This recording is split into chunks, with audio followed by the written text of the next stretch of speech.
কথা হচ্ছে যে ইলেকশন নিয়ে আমি সাইফুল ভাই বা আজাদ ভাই তাদেরকে আবারও অ্যাসিওর করতে চাই, ইন্টারিম গভর্নমেন্ট ফুললি কমিটেড ফেব্রুয়ারির প্রথমার্ধে ইলেকশন করার জন্য।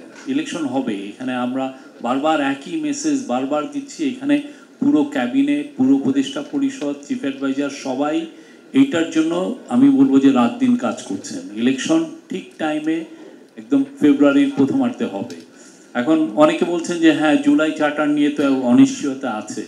এটা আমি একটা জিনিস আমাদের পত্রিকাগুলোকে আমরা যেটা দেখি, এক ধরনের এই ডিবেটগুলো কিন্তু পুরো পৃথিবীতে অনেক জায়গায় 10-15 বছর ধরেও চলে। আপনার শাসনতান্ত্রিক ডিবেটটা আপনি কিভাবে করবেন, কোনটা আপনার জন্য বেটার, এটা আপনি একদিনে খুব কুইক ফিক্স বলে কিছু নাই। আর আমির খুসরো ভাই বলেন যে সবাই যদি একই মতে হতো তাহলে তো দেশ বাকশাল হতো। এই জায়গাটা না, দ্বিমত তো থাকবেই। আপনি একটা কথা বলবেন, আরেকজন একটা কথা বলবে, তারপরে এর দ্বিমতের ভিত্তিতে আমরা একটা কনসেনসাসে যেয়ে তারপরে একটা ডিসিশন হবে। তো এখন যদি পলিটিক্যাল পার্টিগুলো ডিসিশন না নিতে পারে, সেক্ষেত্রে ইন্টারিম গভর্নমেন্টের উপর যেই অর্পিত দায়িত্ব, সেই দায়িত্ব অনুসারে তারা তাদের একটা ডিসিশন নেবে এবং এটা খুব দ্রুতই হবে, এমন না যে অনেকদিন ধরে পরে যে এটা হবে। আরেকটা হচ্ছে যে যাতে করে ইলেকশন রিলেটেড কোনো ধরনের কোনো অনিশ্চয়তা যাতে না থাকে। আর এখানে যে কথাগুলো এসছে, আমি পলিটিক্যাল কথার দিকে যাচ্ছি না, আমাদের অনেকগুলো চ্যালেঞ্জ আছে ইশতেহারে। একজন বললেন যে প্রযুক্তি নির্ভর ইশতেহার, আমি এই কথাটার সাথে আমি দ্বিমত করি। আমরা তো সবাই প্রযুক্তির মধ্যেই বাস করছি। আমি আপনার কে প্রযুক্তির বাইরে? আপনি একটা গভর্নমেন্টের যে কোনো একটা প্ল্যানিং করতে যান, পুরোটাই তো প্রযুক্তি নির্ভর। তো এখন এই প্রযুক্তি শব্দটা, প্রযুক্তি ইজ লাইক, এখন আমাদের মডার্ন লাইফে প্রযুক্তি ইজ লাইক বাতাস, আকাশ। প্রযুক্তি শব্দটা আনাটাই আসলে দরকার নেই আমাদের সবারই। আপনি ইলেকশন ক্যাম্পেইন করবেন, আপনার মূল ক্যাম্পেইনটা এখন সোশ্যাল মিডিয়ায় করতে হচ্ছে। আপনি একটা মেসেজিং দিবেন, দেখবেন যে চিফ অ্যাডভাইজার অফিস থেকে আমরা বেশিরভাগ মেসেজিং সোশ্যাল মিডিয়ার মাধ্যমে দিচ্ছি। অনেকে বলছেন সোশ্যাল মিডিয়া নির্ভর। আমি সোশ্যাল মিডিয়া কেন দিব না? একটা বড় ইংরেজি পত্রিকার সার্কুলেশন 8,000, আর আমরা যদি একটা ভালো একটা মেসেজ দিতে যাই সোশ্যাল মিডিয়াতে, সেটা রিচ করে 1 কোটি লোকের কাছে। আমি তো সোশ্যাল মিডিয়া ইউজ করবই। আর এটা এখন মডার্ন লাইফে এটার বাইরে আপনি কি চিন্তা করবেন? এই চিন্তার তো কিছু নাই। আর আরো কিছু কিছু কথা আসছে, যেমন অনেকে বলছেন যে জুলাই চার্টার, অনেকে কিছু কিছু থিঙ্ক ট্যাঙ্ক বলতে চান যে জুলাই চার্টার হচ্ছে, কিন্তু কৃষকের সাথে কথা হয়নি, কি যেন মেয়েদের সাথে, নারী গ্রুপদের সাথে কথা হয়নি, বা লেবার গ্রুপের সাথে কথা হয়নি।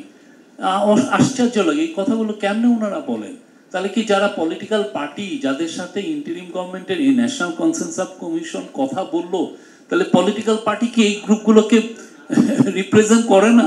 4 গুণ শক্তিশালী এনজাইম ও অধিক ফেনা সমৃদ্ধ অরিক্স সিলভার ওয়াশ মাত্র 70 টাকায়। মানে বিএনপির তাহলে কি লেবার উইং নাই নাকি? বিএনপির কোনো নারী উইং নাই, বা বিএনপির কোনো ইয়ে নেই? বা সাইফুল ভাইরা কি সারা জীবন যারা লেবার পলিটিক্স করে আসতেন, সারা জীবন লেবার পলিটিক্স করেছেন, জীবনটাই দিয়ে দিয়েছেন, তো তারা কি লেবারকে রিপ্রেজেন্ট করেন? মানে এই যে থিঙ্ক ট্যাঙ্কগুলো নিজেরা নিজেদের সেলফ ইম্পর্টেন্স বাড়ানোর জন্য এই সমস্ত মুখরোচক কথা আপনাদেরকে বলেন যে নারীদের সাথে কথা হয়নি। তাহলে এই বিএনপি কি নারীদেরকে রিপ্রেজেন্ট করে না?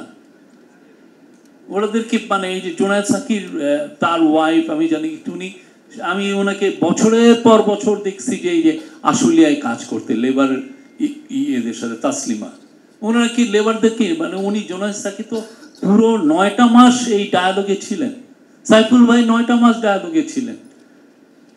তো এই জিনিসগুলো, মানে এইগুলো জিনিস জুলাই চার্টারে সবকিছুই এসছে। আমাদের পলিটিক্যাল পার্টিগুলো সবগুলোই, যেগুলো শাসনতান্ত্রিক বিষয়টাই প্রমিনেন্টলি এসছে, যেটা পত্রিকায় আপনারা রিফ্লেকশন দেখেছেন, বাট অন্যান্য বিষয় কি আসে নাই? সবই এসছে। আর অন্যান্য অনেক বিষয়, আর সবাই যদি ভাবেন যে আমরা 9 মাসে কুইক ফিক্স করে ফেলবো, সেটাও তো হয় না। এই ডায়ালগটা হয়তো এমন হতে পারে ইলেকশনের পরে আবার নতুন করে ডায়ালগ হতে পারে না। এইটা তো আপনি নেপালে দেখেন, ওদের একটা কনস্টিটিউশন, নতুন একটা কনস্টিটিউশন করতে পোস্ট মোনার্কি কনস্টিটিউশন করতে 9 বছর লেগে গেছে, একদিন না। তো ওদেরও তো অনেকগুলো সিরিয়াস পলিটিক্যাল পার্টি আছে যাদের পুরো জনগণের সাথে খুব ডিপ সম্পর্ক আছে। প্রচণ্ড তো অনেক বছর ধরে রেবেল মানে ইনসার্জেন্সি করেছেন, তারা মিলে বছরের পর বছর খুব ক্ষুদ্র ক্ষুদ্র বিষয়েও আলোচনা করেছেন। তো যেই হাঙ্গারটা হয়েছে, যে চেঞ্জের যে হাঙ্গার, যে মানুষ তাকে, বাংলাদেশের মানুষ একটা বেটার শাসনতন্ত্র চায়, বাংলাদেশের মানুষ একটা বেটার গভর্নেন্স চায়, যেখানে অ্যাকাউন্টেবিলিটি থাকবে, করাপশন থাকবে না, সেইটাকে তো একদিনে আমরা ডায়ালগ করে তো এটা পাবো না। আর যদি বলেন যে এই পুরো ডায়ালগটাও ভুল, এটাও এটা খুবই আনপ্রেসিডেন্টেড একটা ডায়ালগ হয়েছে, এবং আমাদের পলিটিক্যাল পার্টিগুলো খুব সুচিন্তিত মতামত দিয়েছেন, এবং প্রত্যেকটা মোট 4000 পাতা এটা রেকর্ডেড করা হয়েছে। এটা আমরা পাবলিশ করছি, সবাই পাবেন, দেখবেন। টিভিতে যেগুলো আছে সেগুলো 10 টেরাবাইট এটা আমরা প্রিজার্ভ করে রেখেছি। এটাও সবাই, যে কোনো রিসার্চার দেখতে পারেন, পলিটিক্যাল পার্টিগুলো রিভিজিট করতে পারেন, ভাবতে পারেন যে ওই বিষয়ে সাইফুল হক ভাইয়ের অভিমতটা কী ছিল, এই বিষয়ে সালাউদ্দিন ভাই কি বলেছিলেন, বা বিএনপির এইখানে স্ট্যান্ডটা কী ছিল। এই পুরো বিষয়গুলো রিভিজিট করা যাবে, এবং এটা কুইক ফিক্স না। এটা প্রত্যেকটা, অনেকে ভাবছেন যে এই আলাপগুলো একদিনে কেন সম্ভব না, আসলে একদিনে সম্ভব না। আপনারা অনেকে ভাবছেন যে কেন এক সপ্তাহে আমরা, এটা তো এক সপ্তাহে বসলে ঠিক করা যায়।